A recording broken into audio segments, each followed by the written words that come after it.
Hi, everyone. Welcome to the Practice Match Wednesday webinar this month. Hopefully you guys can all hear me okay. My name is Courtney Fruoff. I am one of the senior client account managers here at Practice Match. I'll be leading you through the webinar today. A little bit about me. I know I see a lot of familiar names and faces.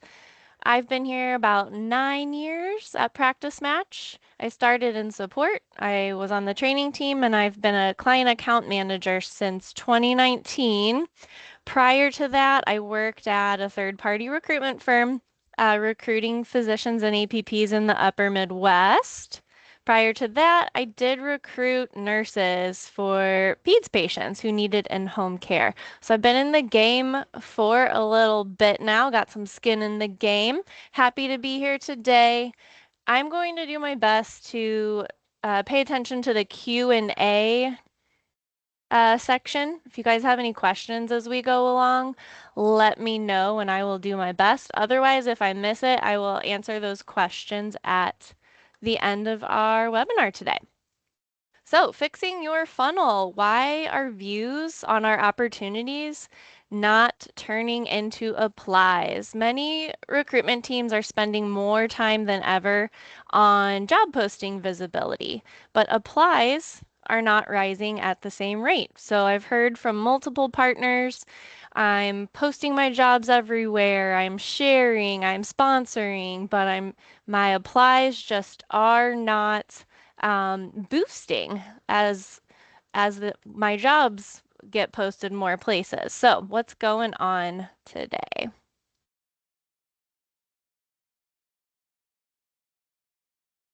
Again, our visibility is up. We might be posting to more job boards, we might be doing more sponsoring and sharing on the socials, but our applies are not scaling equally. So this means it's not necessarily a traffic problem, although keeping in mind the physician shortage, we do have our own beast of recruiting physicians and providers, but not always necessarily a traffic problem as it is maybe a conversion problem. Again, those opportunity views are not converting into applies. So our biggest goal here is to fix the funnel leaks, and we're going to dive into that today. But if you guys are aware, we do a recruitment state of recruitment here at Practice Match now every year, and our 2025 state of recruitment just came out, and this is a lot of Practice Match benchmarks and stats that we're seeing here. So I'm going to be referencing our state of recruitment document quite a bit. If you're interested in having a copy, please call your client account manager and they will get that over to you. And I'll also be referencing our physician focus group information and feedback as well. Again, if you're unaware, we host physician focus groups here because we want to be able to confidently say, this is what the candidates want. This is what they're telling us they want to see on job postings, what they're interested in, what's important to them. So we want to be able to pass those best practices along as well. So these days, recruitment is now driven by precision, not necessarily volume. Candidates aren't necessarily disappearing, they're disengaging.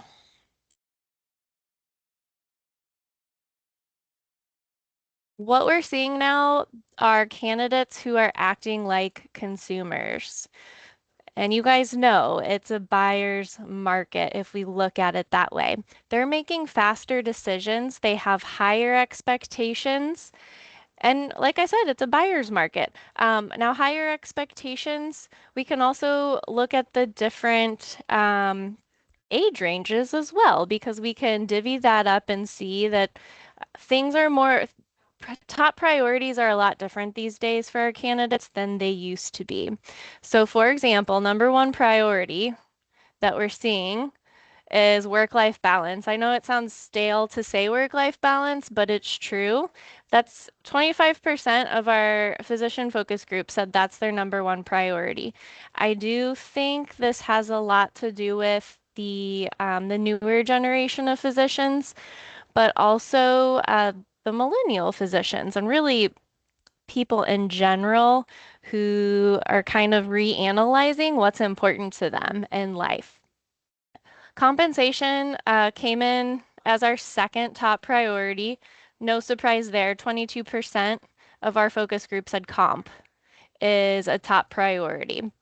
And the other top priorities, other things they mentioned, candidates are actively filtering on job boards for things like work-life balance, aka flexibility, lifestyle alignment, and they had mentioned they're not just looking for quote unquote good jobs that look good on paper, but they're looking at the total package and they want a good life. Super interesting to hear. Me too, guys. Me too. All right, visibility of your job postings doesn't always convert to success. Clicks don't always mean or drive intention. Drop-offs are happening after the click. So the real issue isn't always visibility, it's where your funnel is breaking down. And this might be different for different recruiters, different organizations on the call, which is why we need to diagnose and dig deep into each stage of our funnel. So, how do we diagnose that? What do we take a look at first? Well, we're going to be looking at views, clicks, reads and applies.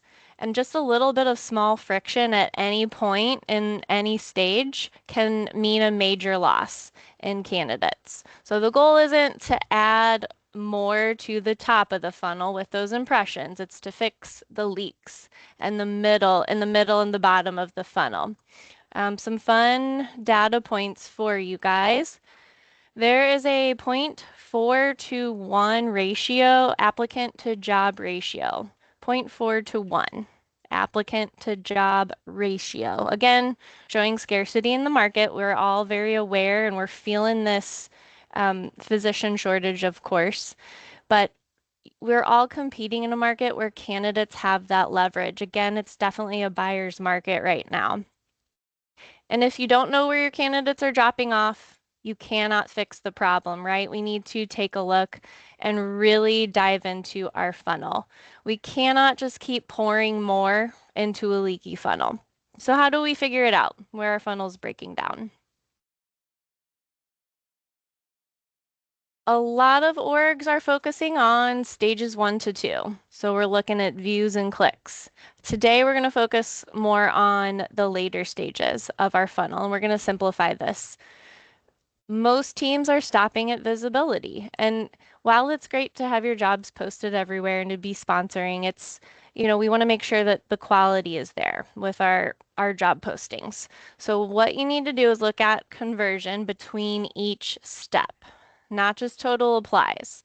Identify where your biggest drop off is happening. This is always really eye-opening and like we can kind of guess what's going on, but we really need to grab that data to see 100% clear, okay, here's where our drop off is happening. So some simple diagnostic framework, strong views, but low clicks. This could be a job title or a positioning issue. So again, people are looking at your opportunity. You have strong views, but low clicks. The job title needs to be looked at and the positioning needs to be looked at. So make your titles very clear. Make sure you're not using any internal jargon. I just looked at a job posting yesterday, and this isn't necessarily internal jargon, but it was a little town location in the title, and no one's gonna know where this place is. I live in Bloomsdale, Missouri. If I posted a job for a location in Bloomsdale, Missouri, no one's gonna know. But, maybe I could say Bloomsdale, Missouri, 1 hour south of St. Louis, something like that. But make sure you're not using any internal jargon.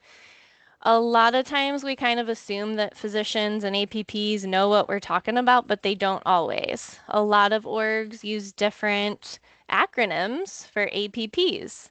So that might also sounds silly, but at the same time, let's be very explicit and clear in everything. We do want to add specialty into that title. and add a key differentiator or a really nice big selling point. Hopefully, you guys have identified your big selling points and how to really market your jobs, but add in a key differentiator into the title. So an example would be 4-day work week or no call, something like that. And if you need to, think outside the box. There's some selling points that I've learned from clients. For example, granted, this was a government client. They had this really cool healthcare benefit to where if you logged your exercise, gosh, it was either 4 or 5 days a week. I don't remember the details, but if you logged your exercise on this app for 4 days a week, we'll say for a whole year, you would get a 10% bonus on top of your salary, and that's all employees at that org. So for anybody, really, 10% sounds great, especially to a physician, and that's a really cool selling point that you can add in there. All right, number 2, what if you have a strong number of clicks but low applies? So again, this is one of the most common problems. This could be your job ad content, so your job description. Maybe there's even a trust gap. So what can we do to fix this? Well, the candidates want the dirty details. They want to know as much as possible. As long as you guys are allowed to share that information, we highly recommend this, again, coming from the focus group and our experiences here. They want to see compensation ranges. They want to know details on the schedule, call expectations up front. Something super easy you could do, look at your formatting. Is it bullet pointed? Is it a novel? Take a look at it. Everything needs to be short, sweet, bulleted, easy to read, easy to scan. We want above the fold clarity. You can still have some information regarding your organization, regarding your community, but put that towards the bottom. Put that big information toward the top, short, sweet, bulleted, detailed. Make sure we remove any fluff. This is where most funnels break. And think, put yourself in their shoes as well. You can sense when someone's trying to sweet talk you or have that fluff in there, so to speak. So anything, I don't love to see beautiful, wonderful, amazing, like that type of thing. Let's just get that out of there, remove that fluff. That's where most funnels start to break. All right, number 3, another example of a funnel break, a leaky funnel. Candidates are starting the application, but they don't finish. We see this a lot. A lot of tech teams can actually uncover this data. So if you guys have a tech team or a tech guru you can reach out to, they can see behind the scenes what's going on. So did people click? Did they not apply, or did they start the application and did they not finish? So this is obviously application friction. And a good fix would be to shorten your apply process. And again, I understand that sometimes we have to do what we have to do with our application process. I get it. But the easier and shorter it is, the more likely you're going to convert those into full applies. They're going to click the finish button. So offer maybe a send CV or a quick apply. At Practice Match, our jobs are very, very quick. The candidates have to give contact information, and then there is an option to add CV in a cover letter, but it's not required.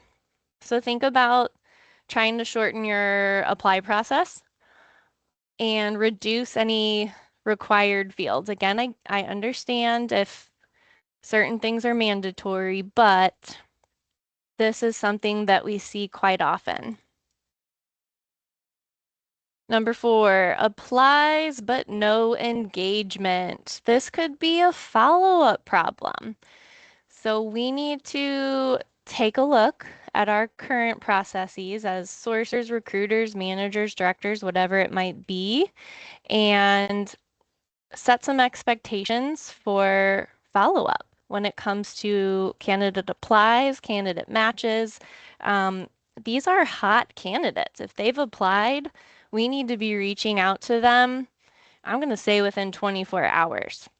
So let's look at our response time. Make sure you have personalized outreach. I think that goes a long way as well. You can definitely have a signature or a template that you can send to an applicant, but if there's any way you can personalize it, definitely do so. And of course, looking at our multi-touch follow-up. When I was recruiting, it was always an email and a phone call. Again, everyone has their own processes, but if you're wanting to get that candidate, they've applied, they're hot, I would say voicemail, most likely. You're going to have to leave a voicemail, send them an email. Some data we've uncovered in 2025, organic applicant volume is declining in high friction specialties. We do some ideas that you could potentially run with, some out of the box ideas. Treat your funnel like a candidate journey, not necessarily a marketing funnel. So we want to make the candidate journey as streamlined and as pleasant as possible. We want to give that white glove experience because conversion's just getting harder. 23% more connections are needed per submittal versus 2023. So here today, 2026, we need 23% more connections per submittal versus 2023. So even those small inefficiencies have a bigger impact. Some thoughts, some ideas to add in to your funnel analysis. We're going to call it a mystery shopper test. Apply to one of your own jobs on your website and experience it firsthand. So take yourself entirely through your process if you haven't already and see what's giving you angst. Do a 2-scroll test. Can a candidate make a decision in 2 scrolls? Do they have as much necessary information as possible to say, this is up my alley, or no, this isn't going to meet my needs? Compare your top performing job postings versus your low performing job postings. So take a look at that, put them side by side. You can do a split screen, or if you have two monitors, take a look at them side by side and go down those job ads. See what's different. Add a text follow-up after a click. So you're going to retarget those candidates. Now, in Practice Match, you are able to see who is viewing job postings. In certain states, it's broken down by specialty and state. So these are called active leads. If you've not heard of this, again, talk to your account manager. But at least within Practice Match, you can see what candidates are actively looking. Let's say for OB-GYN in Missouri. Doesn't necessarily mean they're looking at Hey, your Courtney. jobs. Yeah, Hey, Courtney, I apologize real quick. A lot of people are wondering if the slides are needing to be changed. I don't believe they are. Is that correct? say that again. We're still seeing the recruitment funnel slide? Oh, no. Oh, no, not yet. Nope. Am I talking too much on this slide? No, a lot of people were just asking questions, but everybody, the slides are not needing to change at the moment. We're referencing Nope. a lot of benchmarking stuff. So, Courtney, you're all set. You're all set. I apologize for Yeah, interrupting. no worries. We're all good. I just got a lot of content on this slide, you guys. Um, yes, so just a lot of thoughts here. Let's see. Okay, side by side analysis of top versus low performing. All right, and make sure you're measuring each step of your funnel. We don't want to guess where the problem is. We want to be able to diagnose, get that data. All right, I will change it for you now. I'm sure we were sick of that slide. All right.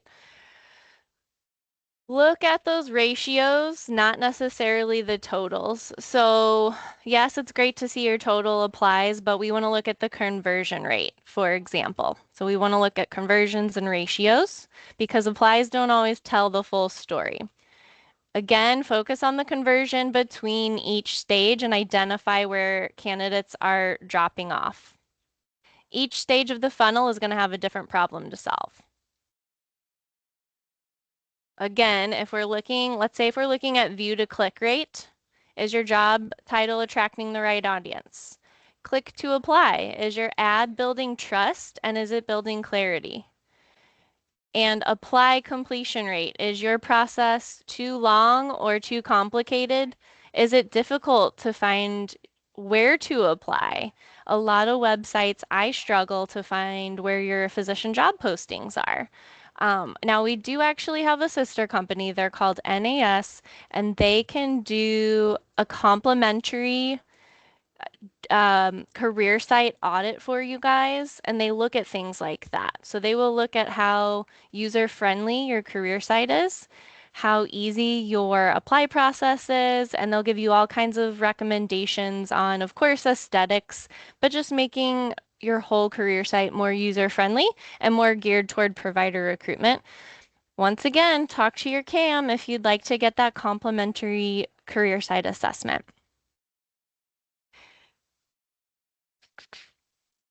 So your funnel is tightening. The candidates are requiring more touch points these days, which we've talked about quite a bit this year, and conversion is just getting harder.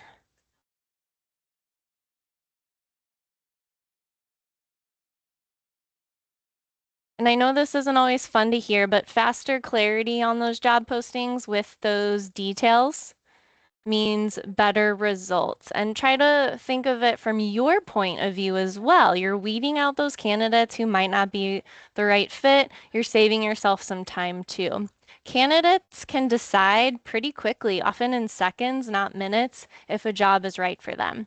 Think about the last time that you guys looked at jobs for yourself and think about how quickly it is to determine, okay, I am going to continue reading on and learning more about this org because it meets it meets compensation, it meets health benefits, it meets time off, whatever might be important to you.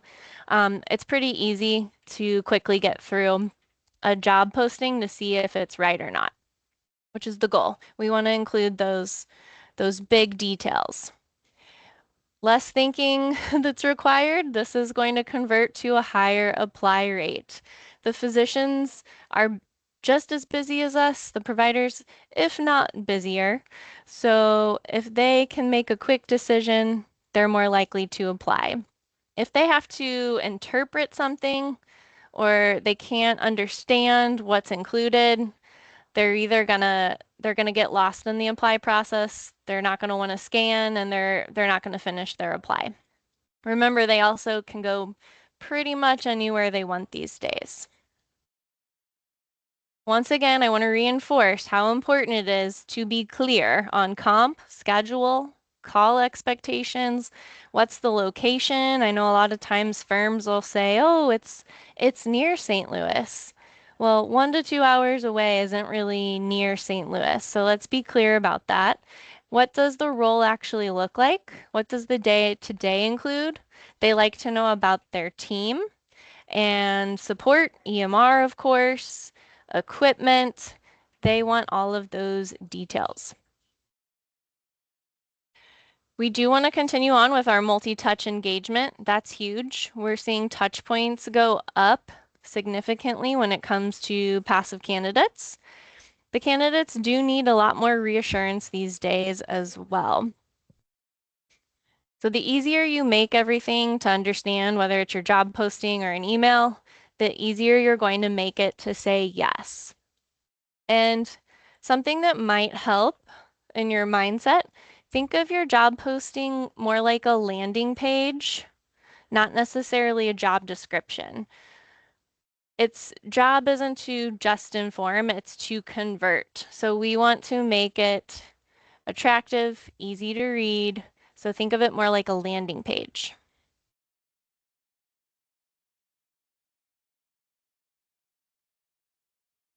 All right, what really drives applies? If candidates can't answer these questions that you're looking at, they're going to leave. We're going to lose them.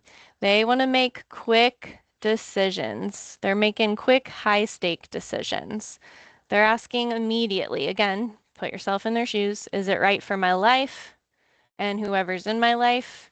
Is it worth my time? Is this realistic? And is there good work-life balance? So looking at it from a whole perspective. If these aren't, if these answers aren't obvious to the candidate, they're going to leave. Your job ads, they are decision tools. They're not just informational. This is how they're making a decision. You're not just attracting candidates, remember, you're reducing any perceived risk. So from our focus group and from our benchmarking, top deal breakers that were reported: unrealistic workload, inadequate compensation, and lack of work-life balance. Candidates do scan for red flags as well. They scan for the red flags just as much as they do benefits. I do remember a focus group at PMRC one year, and it was a physician who said the sign-on bonus was incredibly high, like, and unlike anything he's ever seen for whichever specialty that was, and he said that was a red flag. Um, I think the sign-on bonus was about double or triple what he was seeing elsewhere. So they are scanning for those red flags. You're not just selling the role, you're helping candidates rule out opportunities or move forward.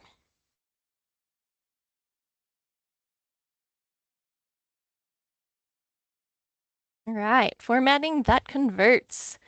As I mentioned earlier, physicians are skimming, so your layout matters as much as your message. I touched on this a little bit, but go back through your job postings, whether it's Practice Match or your career site, your website, look at your formatting. Nobody wants to read a novel anymore, at least when you're searching for jobs, right? Whether your content, so formatting is going to determine whether your content is even read by the candidates because they are scanning and they are filtering. Now, if they see, in my experience, if they see that it looks like it could be a good fit, they have clarity, then they will continue to read on. They're going to want to learn more about your org, about your community. So look at your layout because your layout matters just as much as messaging. So keep that key information toward the top, bulleted with your details. We already mentioned comp schedule, call, and location. But any other big selling points that you guys can think about, include those as well. And white space, it can be usability. So you can always include a video. So at least on your practice match postings, you do already have that option to add a video to your facility pages, but more people are wanting videos as well and images. So use that accordingly. But candidates are wanting that immediate clarity. So you might think about adding a quick snapshot, quote unquote, at the very top of your job posting.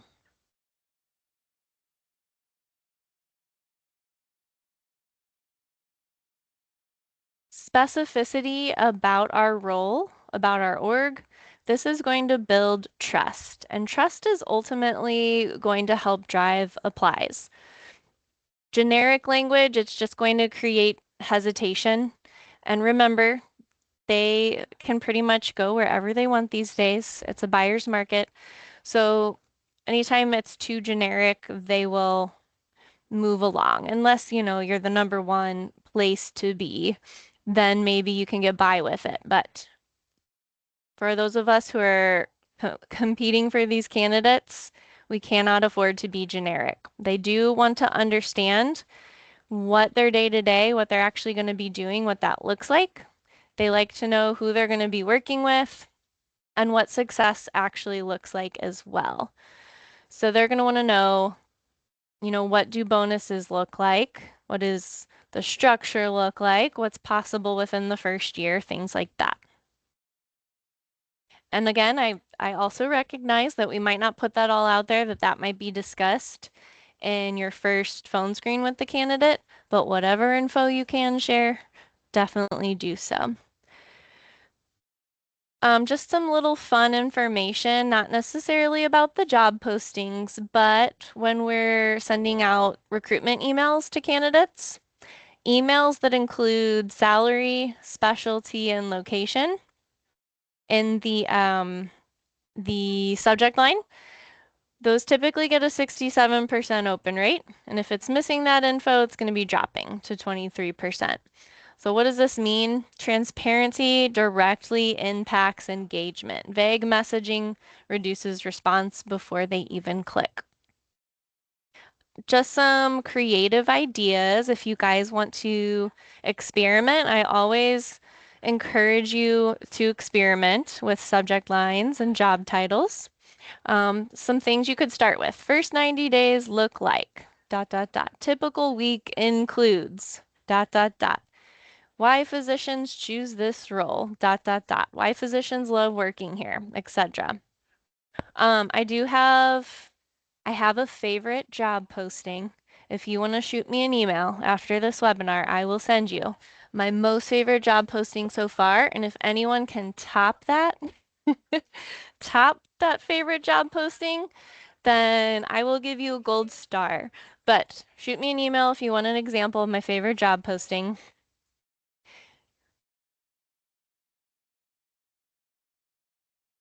All right, CTA's calls to action. These should not feel risky or vague or scary.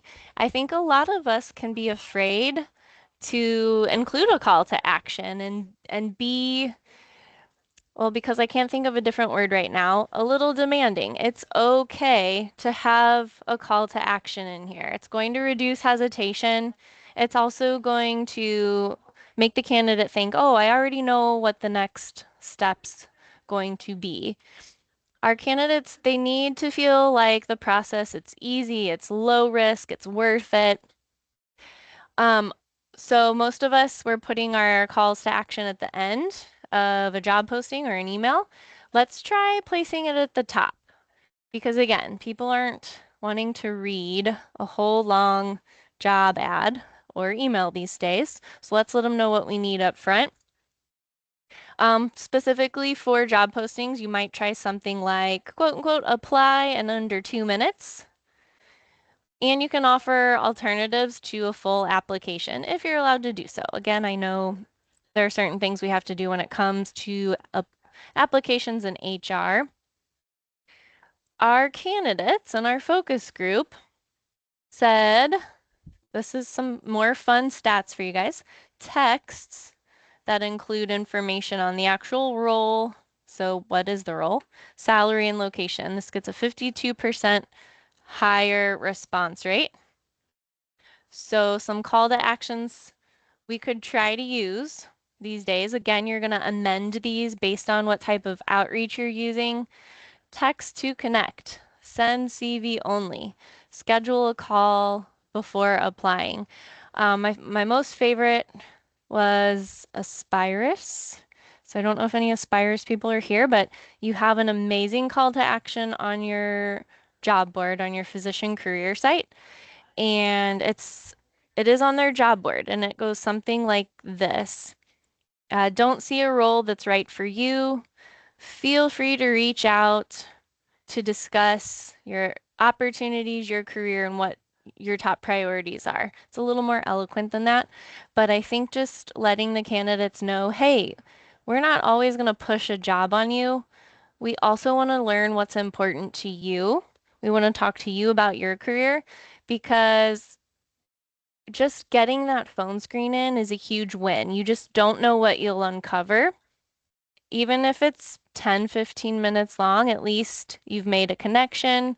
You can pipeline that candidate. You never know what you're going to need. Well, some of us don't within the year, within 2 years. Hopefully, fingers crossed, we have a good idea of what specialties we're going to need. But always try to get that phone screen. Let them know we're not just here to push jobs on them. We want to talk to them about what's important. And check that out on the Aspirus website as well. Nice job if you're here, Aspirus.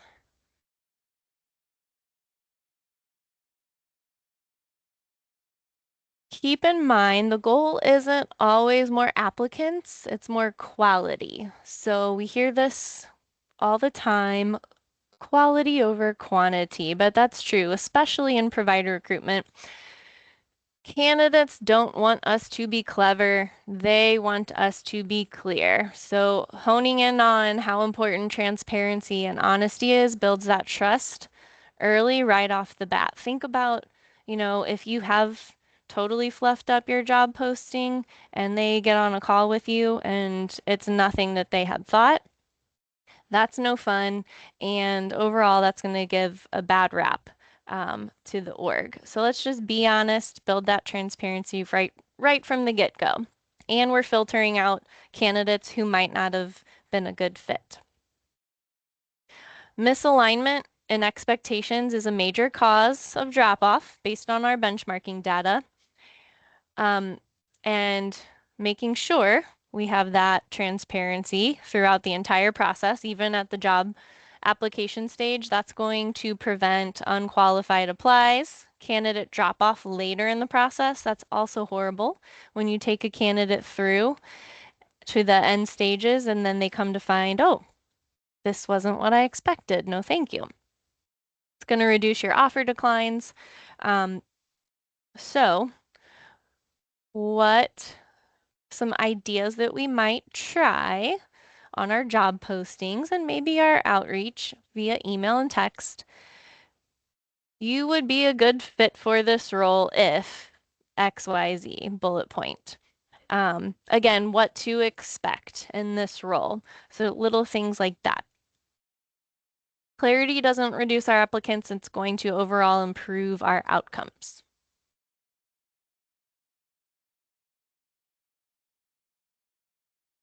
All right, so what do the candidates actually want?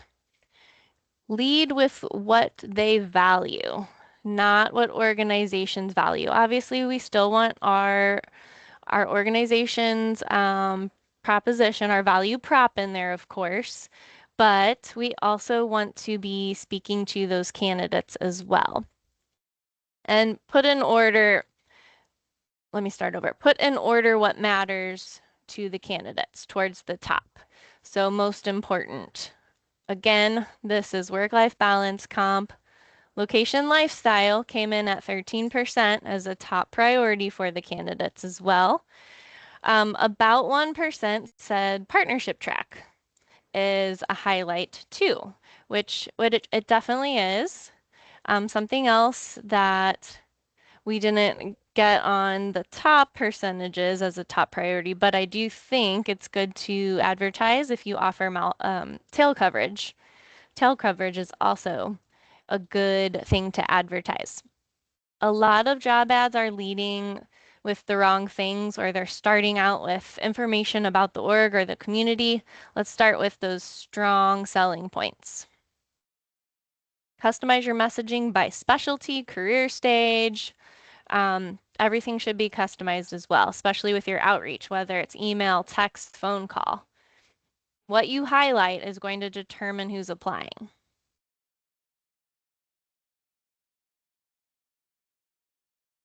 Okay, turning passive interest into engagement.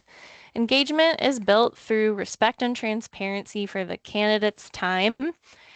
Interest doesn't always equal action, and we need to make sure to engage these passive candidates that we're following up, that it's easy for them to apply or to contact us, and that we're reinforcing our org, what we offer.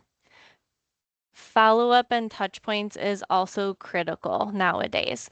We've been saying it takes 7 to 10 touch points to get a passive provider candidate to reach back out.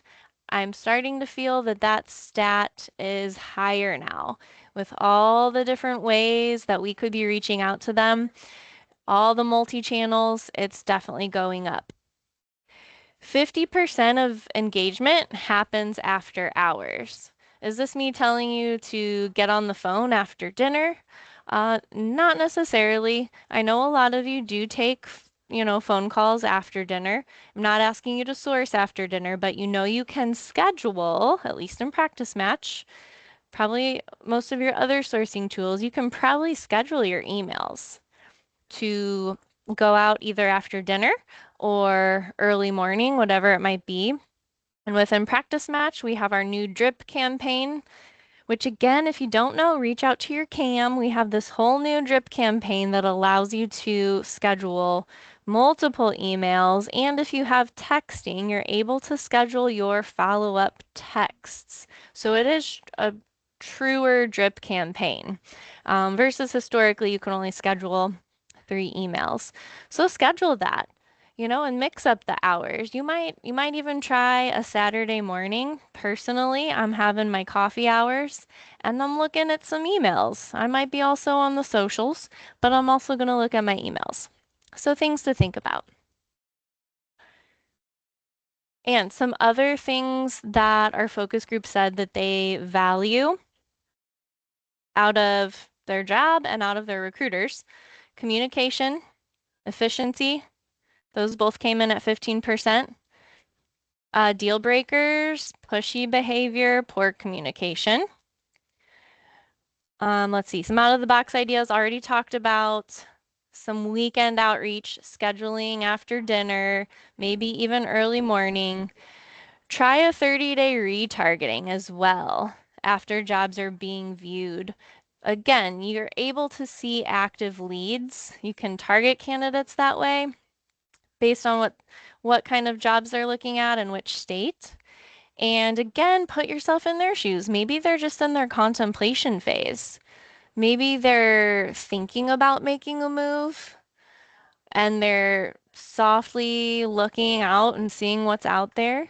Maybe they're just considering it right now, but a message from you a couple weeks, a month later, that might be a sign for them. Or if they have a rough week and it's Friday, they're like, "Oh man, I'm ready. I'm ready to make a move."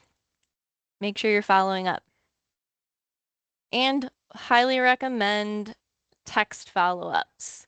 Most people have their phone next to them at all times, so we need to get in front of the candidates on their phones. So texting, a lot of times people are going to think, "Oh, I got a text. Who's that?"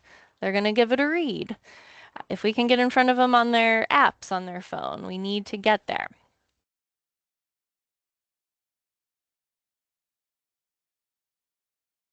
All right, so some quick takeaways, because I know I gave you a lot of information. I'm always happy to chat after, or if you wanted to have a more detailed conversation with your account manager, happy to do that as well. But so, quick takeaways for today that you can do pretty quickly. Make sure you're auditing your jobs.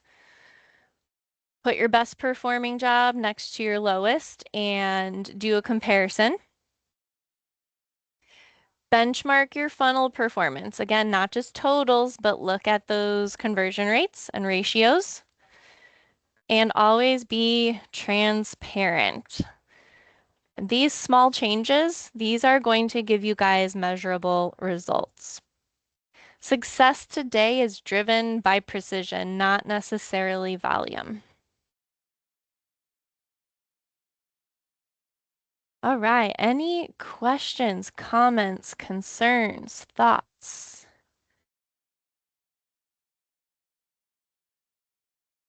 Kelly said, "Why would a high sign-on bonus be a red flag?" It was exceptionally high. Like, I think it was 2 to 3 times higher, which usually means, okay, they're super desperate. At least this is how candidates are going to take this. They're super desperate. They can't get anyone. Why are they offering such an incredibly high sign-on bonus? That's definitely a red flag. Oh, Morgan also replied, "If you start too high, it makes it seem like, okay, Morgan, thank you." I told you guys I try so hard to keep up with the questions. And let me shoot you guys my email real quick.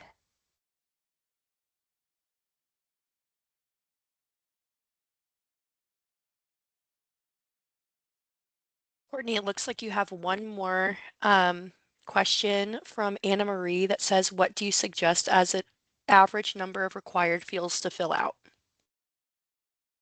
Ooh, that's a good question. The least amount as possible. Um, oh goodness. I would definitely say contact information and then talk to your HR team or your leader and say, hey, what is absolutely non-negotiable for you guys as a required field? And then go from there.